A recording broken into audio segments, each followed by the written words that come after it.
sua Bíblia, e ele, no verso 16, nos diz o seguinte, né? Moisés rememorando os 10 mandamentos.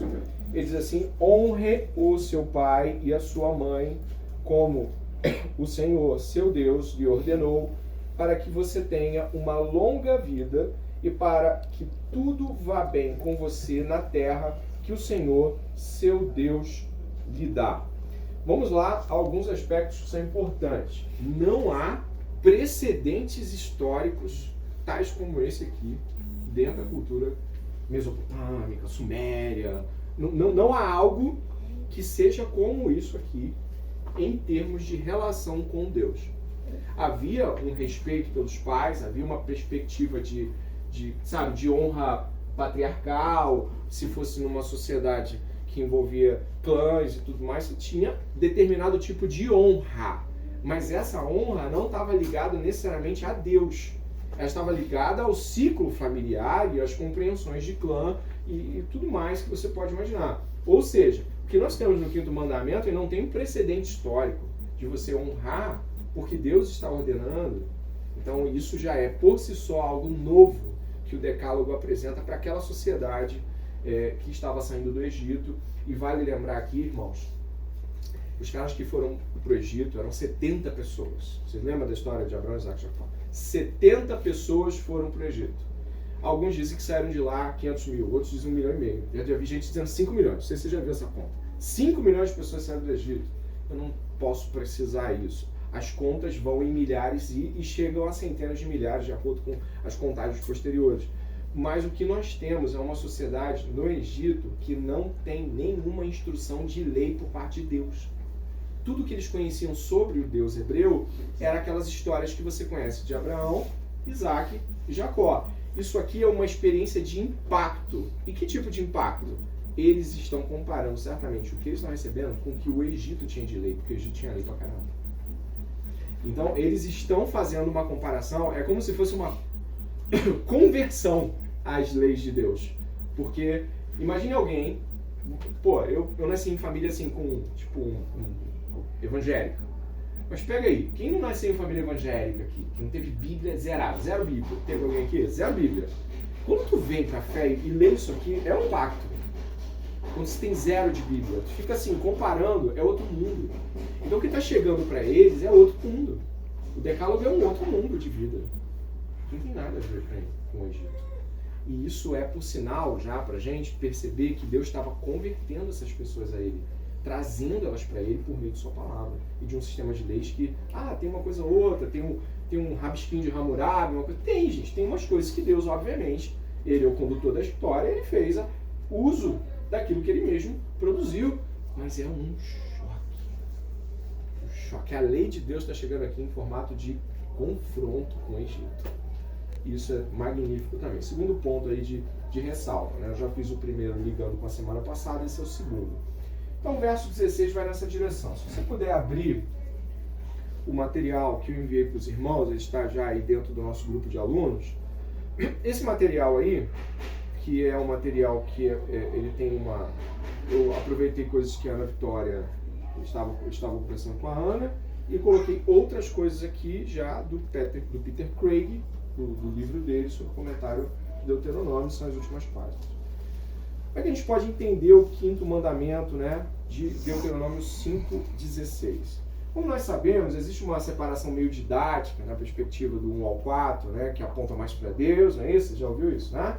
E do 5 ao 10, que apontam mais para a relação horizontal. Acho que todo mundo já ouviu essa preparação didática em algum nível, eu não vou ficar me detendo a ela.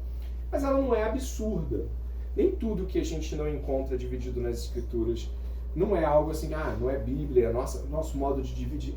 Tem coisas que não estão na Bíblia, não estão divididas didaticamente para a gente aprender. Mas são coisas importantes.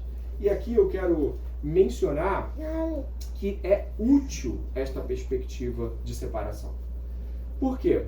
Ao estabelecer os 4 primeiros pontos apontados exclusivamente para Deus, mas que tem reflexo no próximo, eu consigo perceber estruturas primárias na relação com Deus. Primeiro, a ideia do Deus uno, a quem eu devo adorar e não tem outro e ponto, acabou.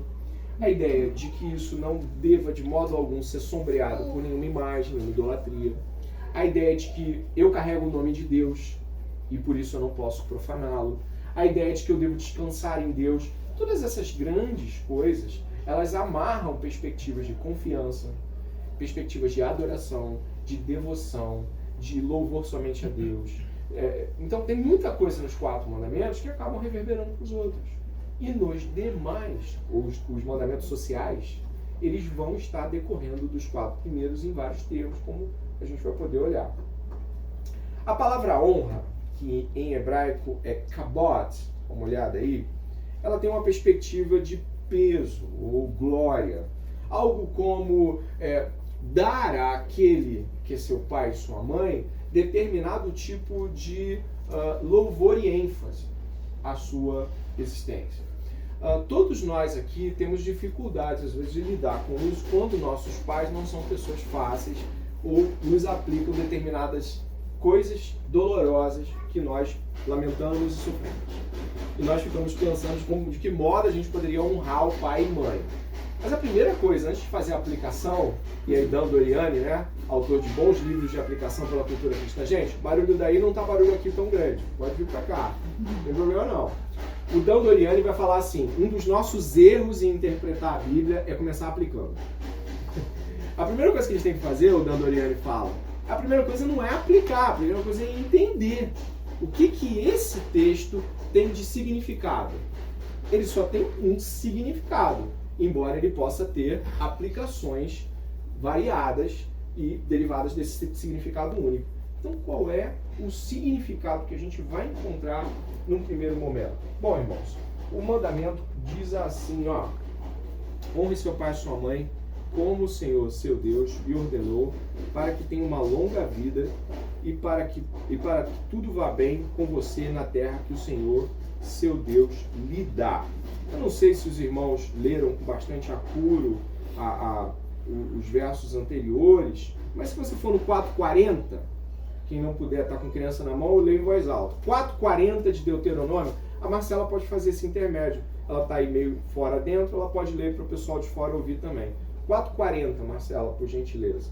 Portanto, guardem os seus estatutos e os seus mandamentos que hoje lhes ordeno, para que tudo vá bem com vocês e com os seus filhos depois de vocês, e para que vocês prolonguem os seus dias na terra que o Senhor, seu Deus, lhe está dando para todo sempre. Alguém percebeu que, primeiro, não está falando honra teu pai e tua mãe, mas percebeu a similaridade com o mandamento? O que está acontecendo aqui? O 4:40, ele remonta à realidade de que estar na terra e permanecer na terra e com boa saúde, com filhos nascendo e com tudo mais, decorre de uma obediência e de uma guarda aos mandamentos de Deus. E o mandamento que nós lemos, honra seu pai e sua mãe, que o Senhor, seu Deus, lhe ordenou para que você tenha uma longa vida e para que tudo vá bem com você, está ligado. Eu preciso ligar o 4:40 ao 5:16. Se eu honro meu pai e minha mãe para ter uma longa vida, e se o 4:40 está guarde os mandamentos e as ordenanças para que você tenha uma longa vida, é lógico que ele está unindo perspectivas, que é de transmissão de mandamento.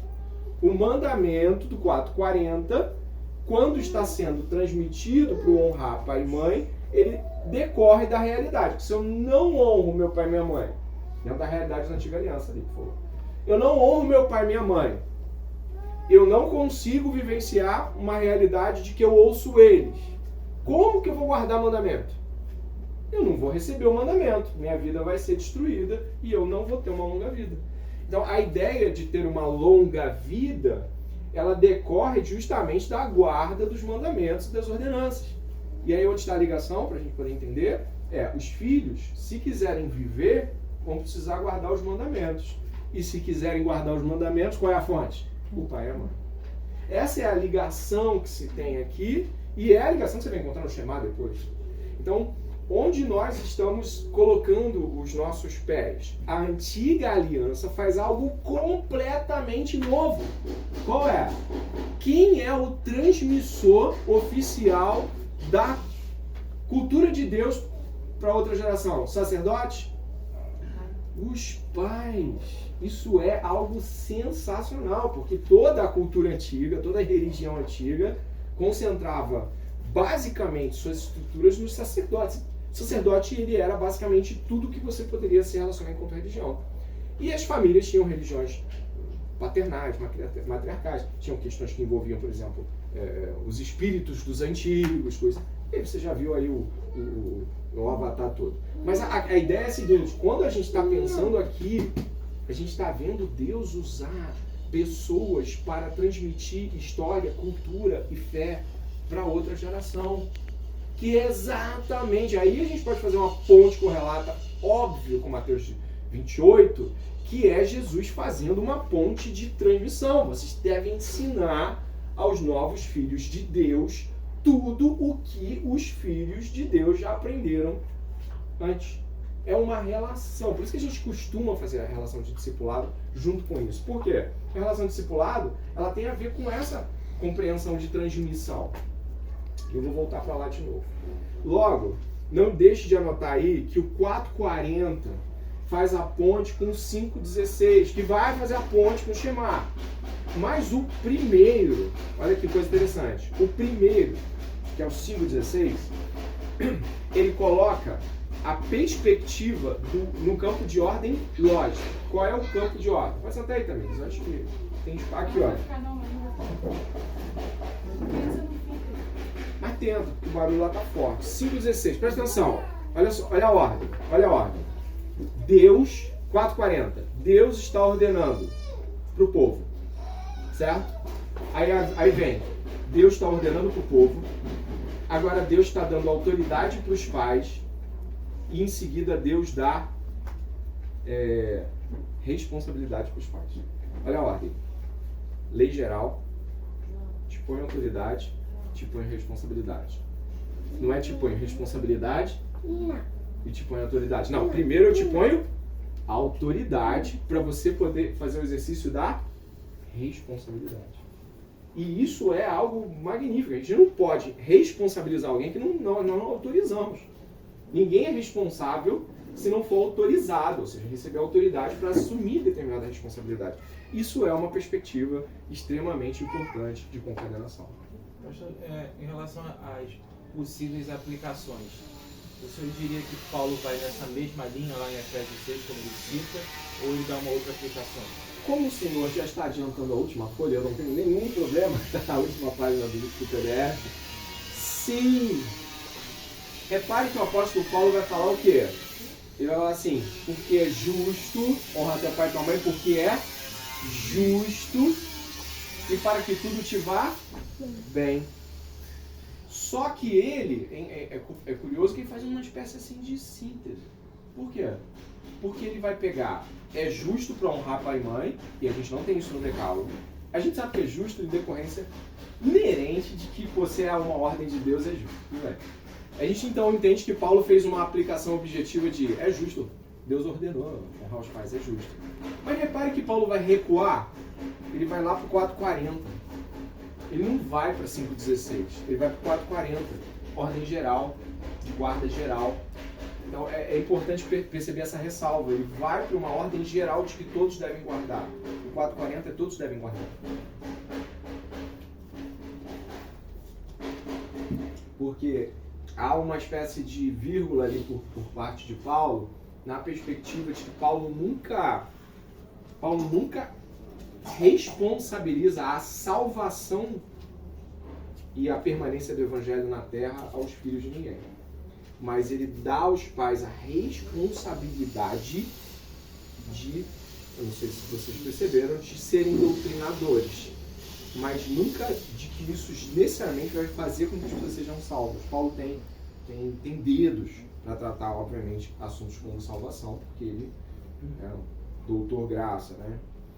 E tá indo, gente? Tá indo? Essa é uma coisa importante que a gente precisa ressalvar. Outra coisa aqui muito importante. Pastor, eu tenho uma pergunta. Sim. Em relação a esse é justo honrar o pai e mãe, esse é justo não aplica uma relação de justiça por quem são o pai e a mãe? Então, se o pai e a mãe são aqueles que te geraram, que te alimentaram, que te sustentaram, é justo que você os honre. Então, o texto não faz um alargamento. Então a gente pensa em justiça, em primeiro momento de justiça, do ponto de vista que isso decorre de algo que Deus ordenou. Por exemplo, não matarás, porque isso é justo. É justo não matar. Quem mandou não matar foi Deus, então é justo. Mas, obviamente, ele tem a imagem de Deus. Tem muitas coisas que decorrem. Então, o que eu quero dizer é, por exemplo, vamos lá. Honra teu pai e tua mãe, porque ele te deu comida. Sim, mas tem pai e mãe que jogam no lixo. E aí, como é que eu faço? Eu não posso amarrar isso a algum... Talvez eu possa, assim, com muito custo, falar assim, olha, eu sei que teu pai jogou você no lixo. E que o cara achou você no lixo e levou por orfanato. Mas Deus escolheu que foi seu pai e sua mãe, a mãe que Deus te deu. Eu sei que ela te odiava desde o ventre, mas ela não queria você, entendeu? Eu não tenho como amarrar isso a algum tipo de feitura dos pais, porque senão eu posso até acabar não achando feitura nenhuma. Então, a primeira justiça que eu costumo levantar nesse caso é o fato de ser justo porque Deus ordenou. Entendeu? Pergunta aí, gente. Fala aí, fica à vontade. Tem que perguntar mesmo. Então, segue, a gente segue. Então tá bom. O pastor Heber Campos Júnior tem uma pregação falando sobre isso e ele vai amarrar o quinto mandamento a Filipenses capítulo 2. Ok? Eu gostaria que pudesse abrir Filipenses capítulo 2 e em dupla você pudesse conjugar a ideia de como podemos refletir o quinto mandamento a Filipenses capítulo 2. Tarefinha de 5 minutos para você fazer em sala de aula aí. Principalmente o que decorre ali da todo o capítulo 5 em diante. Filipenses 2, do 5 em diante. A partir ali da mesmo sentimento que houve em Cristo Jesus. Rapidinho aí, pessoal da duplinha. Como é que você pode conectar isso à perspectiva do quinto mandamento? Vamos lá! Alguém já pode nos trazer alguma relação de Filipenses capítulo 2 com o quinto mandamento? Então, pelo que eu pude perceber, que o esvaziamento de Cristo, né, o não usurpar ser igual a Deus, embora seja da mesma substância que o Pai, mas na encarnação ele ocultou essa sua substância divina para tornar-se homem, né, levou Cristo a uma obediência perfeita. Né? E de igual forma, uma criança, mas eu acho que principalmente um adolescente, né, embora seja um ser humano que nem os seus pais, né, em substância, seja também um ser humano, mas ainda não em ato, porque é criança ou adolescente, precisa também abrir mão de exercer certos direitos para que essa obediência possa ser perfeita. Né? E veja bem, abrir mão de certos direitos, eu não estou falando de permitir-se ser espancado ou violentado pelos pais, né? Mas é aquela coisa, querer fazer suas próprias vontades e tal, não sei o que, ter os seus quereres, né? E tudo mais. Mas uma criança ou adolescente só vão conseguir ter a obediência devido aos pais se imitarem a Cristo no sentido de esvaziar-se a si mesmo, né? De se colocar em posição de obediência, de submissão, assim como o pai foi obediente, assim como o filho foi obediente ao pai de forma perfeita. Ecoando o que você está dizendo, Colossenses capítulo 3, verso 29. Filhos, em tudo obedeçam aos seus pais, pois fazer isso é agradável diante do Senhor. Então Jesus Cristo realmente teve esse ato de obediência completa, fazendo com que Filipenses, nesse ponto aqui, refletisse essa perspectiva. Alguém mais? Eu tenho uma aqui, mas eu não sei se ela encaixa porque ela está muito veterotestamentária do meu gosto, mas vamos lá. Cristo é que ele faz várias coisas, ele se humilha, se esvazia, ele obedece a Deus, dessa obediência perfeita, como o Diego bem colocou. Aí aqui no verso 9 Paulo diz: por isso, por conta desse processo, Deus o exaltou sobremaneira e lhe deu o nome que está acima de todo nome. Então dá uma ideia de uma recompensa por conta da obediência perfeita de Cristo, uma glorificação por conta dessa obediência. Aí eu fiz uma ponte com a promessa, para que te vá bem, há uma recompensa, uma promessa de gratificação. Enfim, não sei se dá para fazer esse link. Dá sim. Inclusive Paulo fala assim, e ele é o primeiro mandamento com promessa. Paulo faz essa ressalva, né? Muito bom. Mas tem algo que eu gostaria que vocês percebessem também. Reparou que os versos iniciais trabalham o princípio da superioridade e da inferioridade, dizendo que nós devemos olhar os outros como superiores a nós mesmos? exatamente como a honra é devida no quinto mandamento. O quinto mandamento, ele evoca um tipo de honra, de perceber o outro superior a você. Então nós, como aqueles que honram os outros, nós não tomamos apenas o quinto mandamento e reduzimos eles aos nossos pais biológicos, mas a todo tipo de autoridade a qual devemos honrar, a todo tipo de pessoa a quem Deus institui. Então, as honras que são devidas... O Catecismo de Westminster vai por esse caminho também, ele ressalva líderes eclesiásticos, autoridades, juízes. Então, eu falo exatamente isso, né, aqui no Catecismo de Westminster.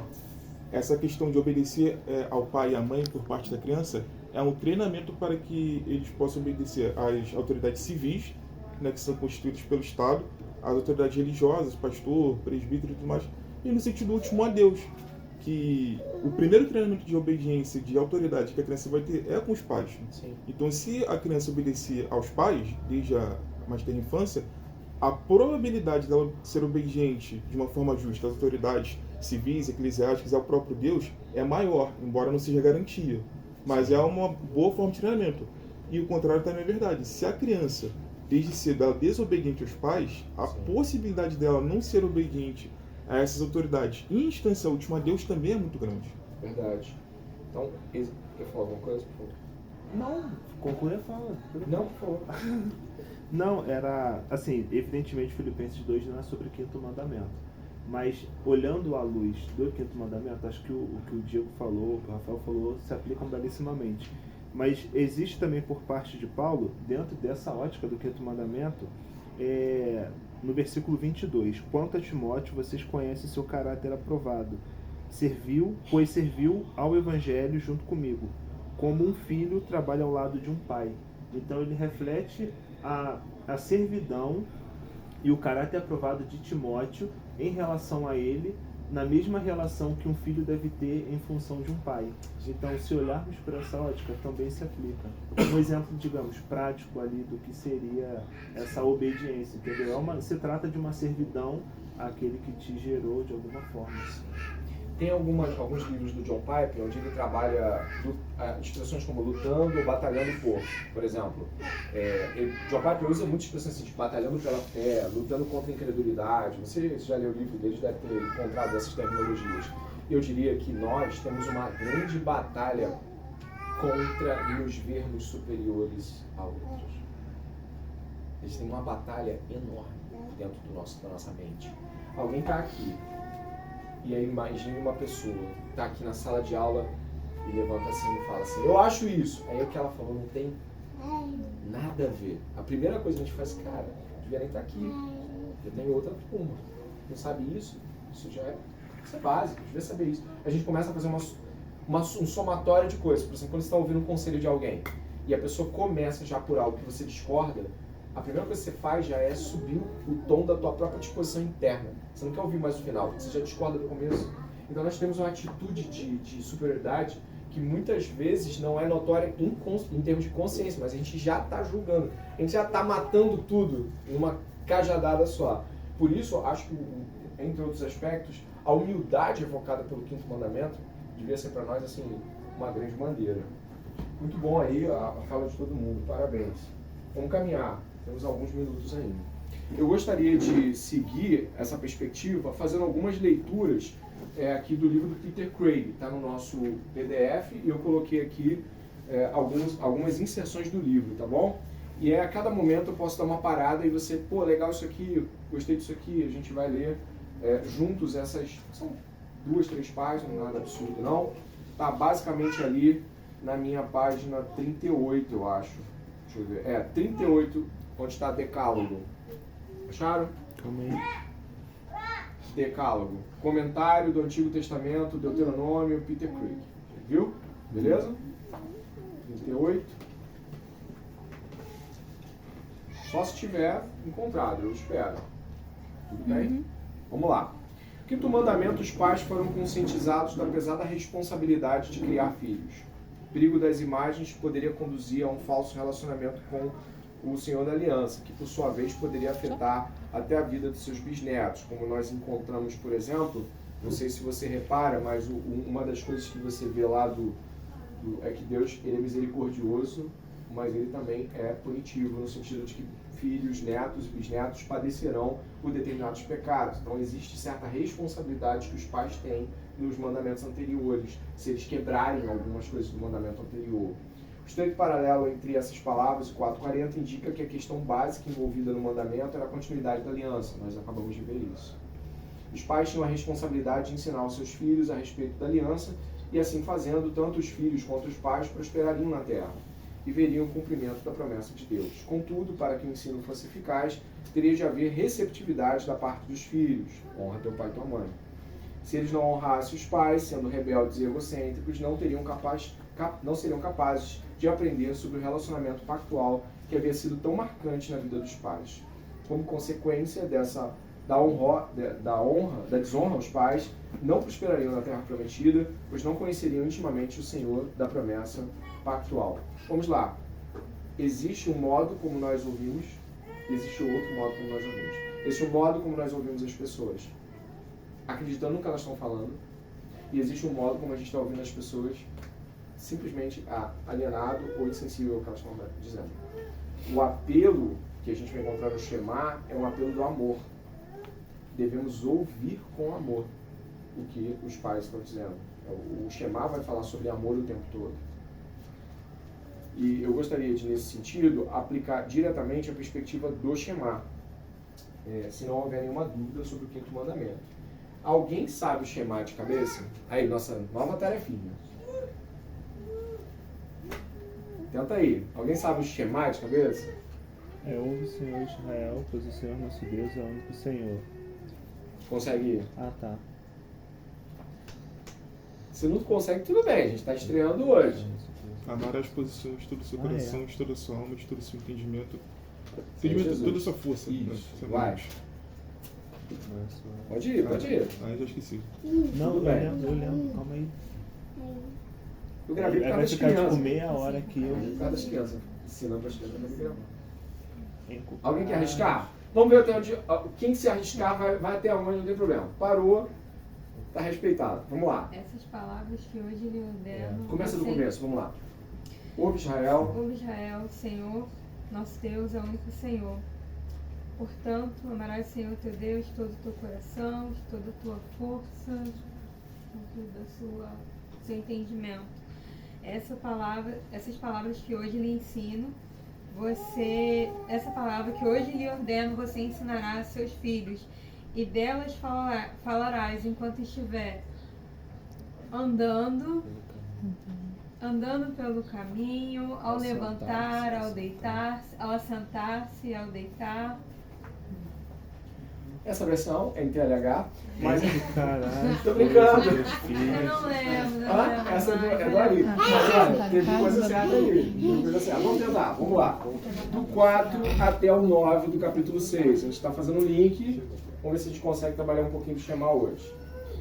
Aqui está escute, mas eu vou do ouve e eu vou ficar com o ouve, tá? Ouve Israel. O Senhor nosso Deus é o único Senhor. Portanto, ame o Senhor, seu Deus, de todo o seu coração, de toda a sua alma e com toda a sua força. Estas palavras que hoje lhe ordeno estarão no seu coração. Você as inculcará a seus filhos e delas falará quando estiver sentado em sua casa, andando pelo caminho, ao deitar-se, ao levantar-se. Também deve amarrá-las como sinal na sua mão, e elas lhe serão por frontal entre os olhos. E você as escreverás nos umbrais de sua casa e nas suas portas. Nova tarefinha para se somar junto com os 10 mandamentos. 10 mandamentos e Shema vai ser a nossa prova. O Shema. O que é o Shema? O Shema é um contrapeso a muitas coisas. Primeiro, o Shema ele traz implicações internas. Alguns comentaristas apontaram, alguns que eu li, que são, digamos assim, conclusões para se entender o 10º mandamento. O 10º mandamento é um mandamento interno. Não cobiçarás. Ninguém consegue ver isso. Então, o desenvolvimento do 10º mandamento tem uma ligação com o Shema do ponto de vista da internalidade que se é requerida ao se falar das coisas de Deus, ao se pensar nas coisas de Deus, ao se responder às coisas de Deus. Então, eu vou começar aqui e a gente vai caminhando um pouquinho no que a gente puder fazer. O primeiro termo é ouça, ou ouve Israel, que é Shema. Shema, ouve Israel, ele vai trabalhar a primeira afirmação sendo o quê? O ouve a gente já sabe, ouvir é guardar, ouvir não é só passar de um ouvido para o outro, é guardar, é manter, é valorizar. Isso já foi trabalhado na igreja esse ano. O Senhor é o único, o título único. O Senhor vosso Deus é único. Ele é uno. A expressão em hebraica é uno, é único. Algo como evocando unidade.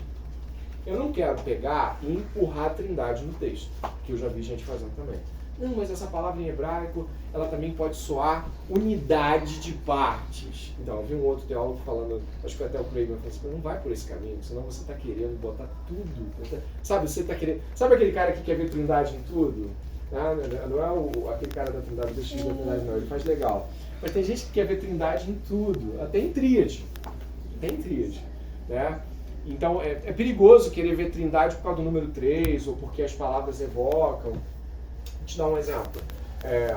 Ali no começo do Gênesis, né, no princípio, Deus criou os céus e a terra sem forma. E Deus disse. Aí a gente fala assim, quando Deus disse, ali já é Jesus. Assim, pô, mas o texto não está fazendo isso. Assim, eu dou uma contorcida assim, Rafael também. Eu dou uma contorcida. O texto não está fazendo isso, gente. E Deus disse, aí agora é o verbo.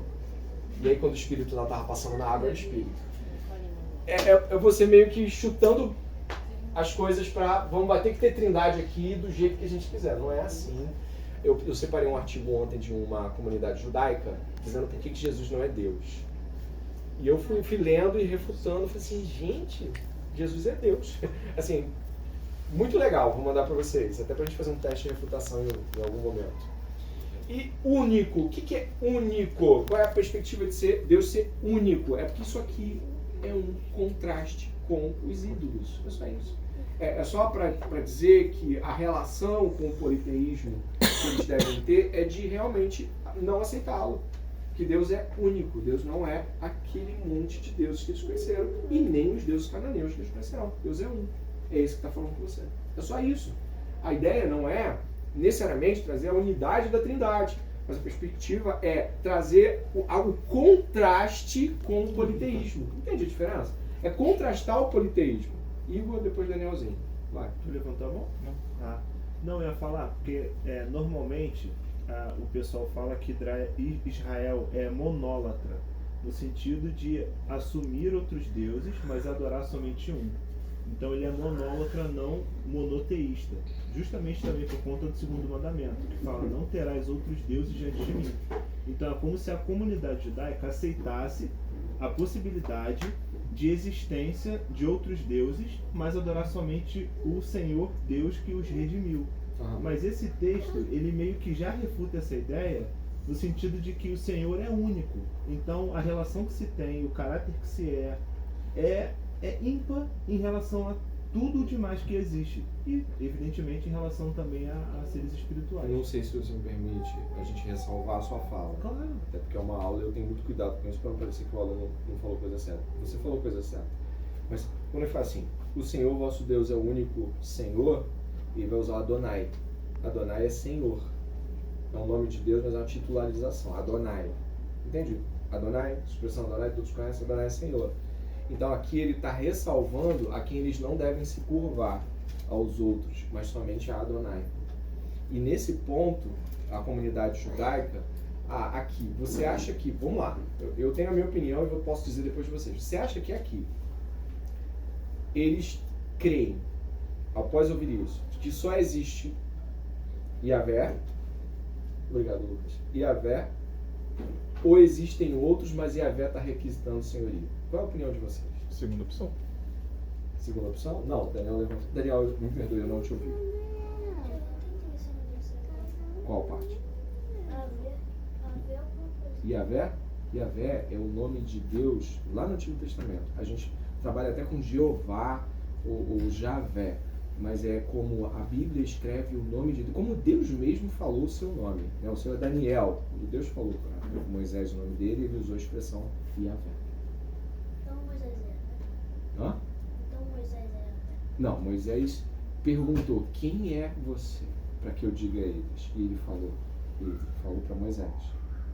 eu sou. E a expressão eu sou soa Yahvé. Legal? Pergunta interessante do Leandro, né? Peraí, o que vocês acham dessa questão? Vocês acham que eles refutavam a ideia de outros deuses? Não existe, só existe Yahvé mesmo? Ou, não, Yahvé é Adonai. Yahvé é Adonai. Senhor, qual é a opinião de vocês? Tem a minha, mas... Tanto a segunda opção que o próprio Deus, né, ao tirá-los do Egito, que era uma nação politeísta, já deu essa especificação que ele era o único Senhor. Né? E daí em diante, por exemplo, quando Israel entrou em Canaã, começou, especialmente na época da monarquia, o culto a Baal, o deus cananeu da chuva, da tempestade e da fertilidade. Sendo que Israel também adorou outros deuses, embora Baal tenha sido o mais específico. Né? Então, por isso que eu considero que a segunda opção é correta. Tanto que no Salmo 2, Davi, inspirado pelo Espírito Santo, diz que os deuses das nações são demônios, ou ídolos, dependendo da tradução. Então, na perspectiva hebraica, parece que havia uma noção de que existiam outros deuses, mas que Yahvé era o mais forte. Sim. Só que quando tudo ficava tranquilo, eles iam adorar Baal, né? Porque para eles Baal era o mais forte. Baal era o deus da tempestade, da colheita. Né? Aí o Senhor enviava nações estrangeiras, né? Para que pudesse subjugar o seu povo, na época dos juízes, na época da monarquia e tudo mais. Então, o próprio fato de Israel ter caído em idolatria antes do duplo exílio, do Reino do Norte e do Reino do Sul, a meu ver, reforça a segunda tese, de que Israel, até o exílio, cria numa pluralidade de deuses, mas buscava servir o mais forte conforme a sua conveniência. Onde eu acho que isso cai, Diego? Isso que nós estamos concordando agora cai? Eu acho que em Isaías. Isaías 44, Isaías fala assim, o camarada pega uma madeira, corta, faz lenha, com o que sobrou faz um Deus. Isaías já recebe um aspecto desvelado a ele, de que não pode ser Deus esse negócio. Entendeu? Eu acho que em Isaías essa ideia de Yahvé é o único fica mais clara. Tanto é que a própria compreensão de diabo também vai ficando mais do inimigo, né? Da existência de um ser contrário a essa perspectiva. É importante ressaltar, muito importante ressaltar, que quando a gente está falando sobre Yahvé se apresentar como o único Deus de Israel, é justamente pelo fato de que Yahvé derrotou todos os deuses egípcios. Yahvé derrotou todo aquele panteão de deuses, todas essas relações que a gente pode imaginar com os milagres que tem, algumas relações sim, com deuses e domínios, Deus do Nilo e tudo mais. Então, a ideia é que Yahvé derrubou todo mundo, resgatou o seu povo e ele é o Senhor do seu povo e está resolvido.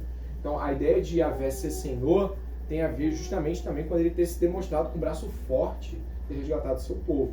Mas eu considero que nesse ponto aqui não há claridade da parte da mentalidade do povo sobre a existência de apenas um Deus, mas de que Yahvé era mais forte, certo? Sem dúvida. Eles creem que Yahvé é mais forte. Vamos lá? Bom, amarás o Senhor teu Deus. Este mandamento, baseado na declaração dos versículos anteriores, é central para todo o livro de Deuteronômio. E.W. Nicholson, comentando sobre o estilo bíblico semelhante em sentido ao sermão deste livro, observou que é bem real e verdade dizer que o livro inteiro é um comentário sobre o mandamento que está em seu início. Amarás o Senhor teu Deus. Espera aí. Quando era usada a expressão amor na antiguidade? Isso é importante ser ressaltado. Primeiro, ela não era utilizada em laços de sucerania e vassalagem. Isso é bem claro. Não tinha essa de eu amo o meu Senhor, entendeu? A relação era uma relação servil, de temor e tal. Quando era utilizada essa relação de amor? Quando envolvia pais e filhos, né? Você vê o amor que tinha Jacó por Benjamim, por José. Era um negócio assim, ele amava Benjamim e José. Beijou José, quando eu estava olhando para as crianças, quando José e Jacó se abraçaram, choraram muito tempo juntos, né? Então, quando nós estamos falando de amor, isso não está sendo aplicado no conceito comum à sucerania e vassalagem. Então, o que isso quer dizer? É de que Deus está exigindo algo que pais exigem de filhos. Amor. E de filhos devem dar aos seus pais. Então, o que nós temos aqui excede o tratado de vassalagem que a gente leu. Aqueles tratados, lembra que na primeira e segunda aula a gente falou sobre tratados de vassalagem? Rei e vassalo. Isso excede, isso vai além dessa perspectiva. Isso está dentro de uma perspectiva já de uma relação que transcende essa realidade.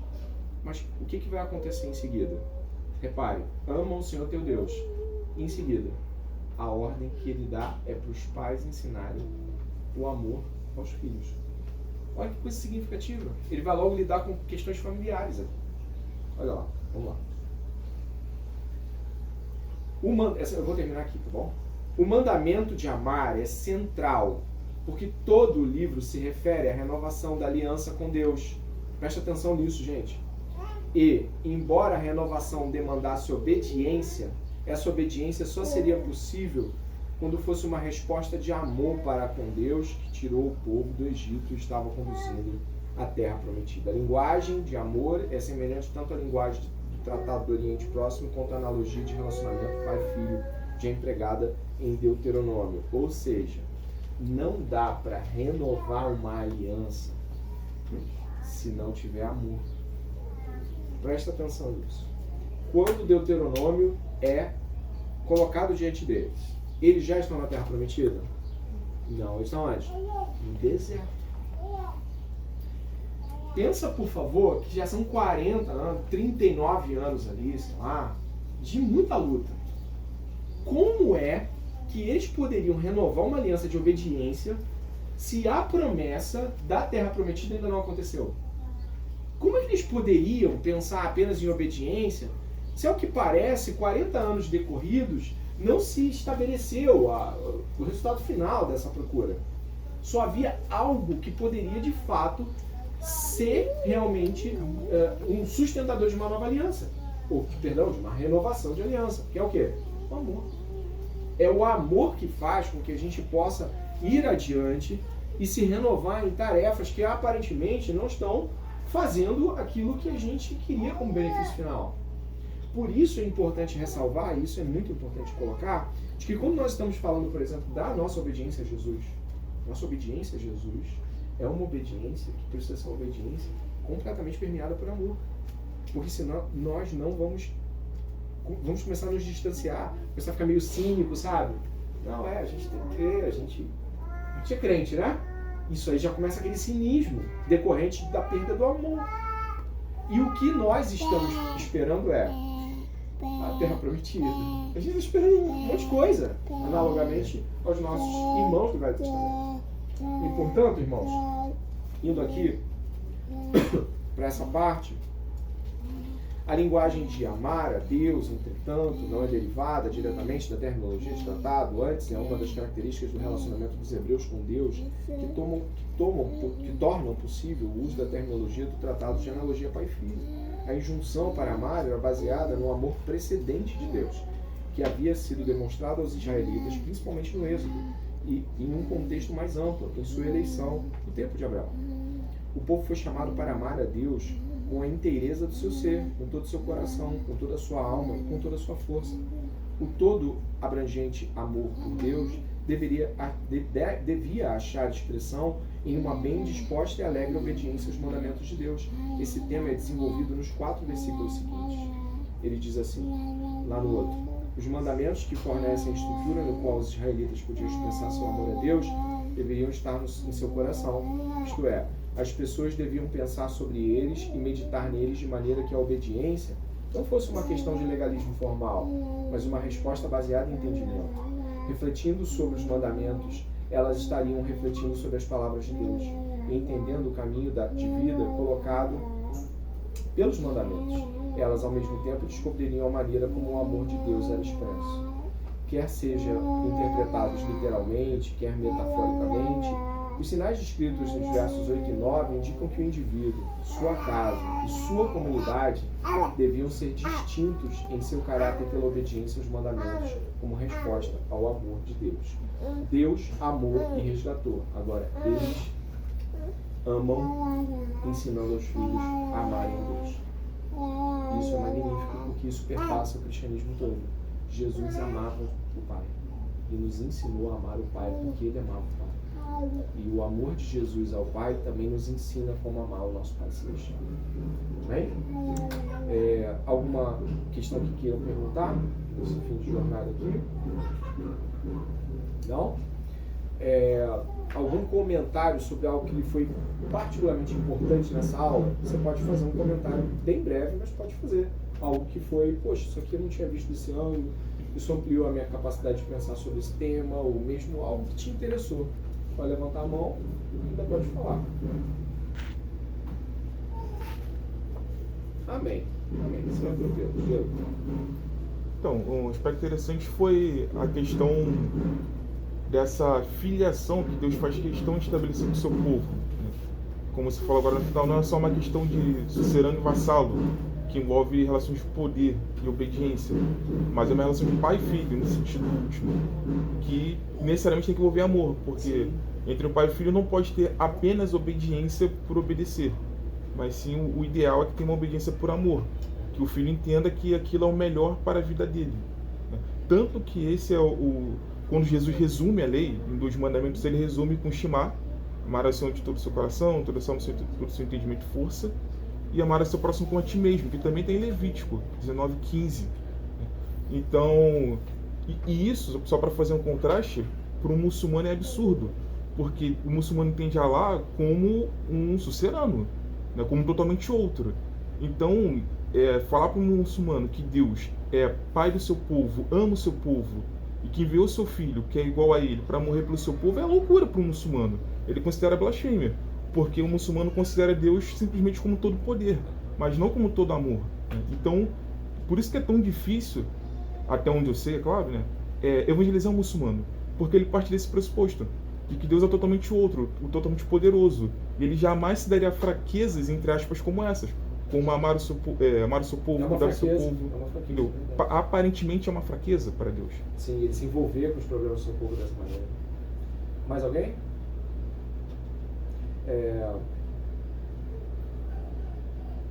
Nossas famílias, nossos ministérios precisam estar repletos desse amor. Nós não podemos fazer as coisas na praticidade. Deus exige amor para si, para os outros, em tudo que fazemos. Então, aqui há pessoas que têm tesouraria representada aqui, diaconia, Ministério de Mulheres, homens, Ministério Infantil. Tem tanta gente aqui que está música, refletindo ministérios aqui, né? É um modo de pensar. 2 coisas. Primeiro, sobre superioridade e sobre como talvez estejamos sendo, às vezes, muito práticos com as pessoas com quem servimos. Excessivamente práticos, né? Basicamente, a gente não quer desenvolver nenhum tipo de amor e serviço afetuoso. Isso é uma perda muito grande para o povo de Deus. O amor permeia todas as relações do povo de Deus. Que nessa manhã, essa compreensão do Shema possa nos afetar dessa forma. Convido os irmãos aqui a uma oração, pedindo a Deus que não nos faça esquecer de amar, de honrar, de ver os outros como superiores a nós mesmos. Ore comigo. Pai amado e bendito, louvado seja o teu nome.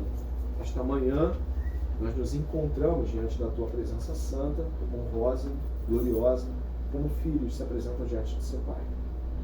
O Senhor é o nosso Pai. Podemos sentir isso em nosso coração pelo Espírito Santo nessa manhã. Não estamos sem Pai no mundo, nenhum de nós. Nós temos família. E o Senhor nos fez irmãos, Pai. O Senhor nos fez irmãos para nós amarmos e cuidarmos uns dos outros. Que grande coisa é o amor de Deus em nós. Agora, Pai, nos ajuda a perceber se nós estamos sendo superiores no olhar que temos uns para com os outros. Se nós estamos buscando sempre olhar os irmãos, aquilo que eles falam, com um olhar de depreciação. Se somos impacientes, nem conseguimos ouvir, nem sequer damos conta de que nos tornamos pessoas que muitas vezes, Pai, expressam superioridade até mesmo no desdém ou no desprezo da fala alheia. Senhor, que isso saia do nosso meio, se está acontecendo. Nós também te pedimos para que tenhamos o amor de Deus em nossos corações e que nossos ministérios e serviços no lar, na igreja, estejam repletos de amor. Uma entrega servil, afetuosa e completa, não parcial, mas completa. Que não sejamos, Senhor, aqueles que puxam a mão para trás e escondem, Senhor, um pouco para si mesmos, pelo contrário, completamente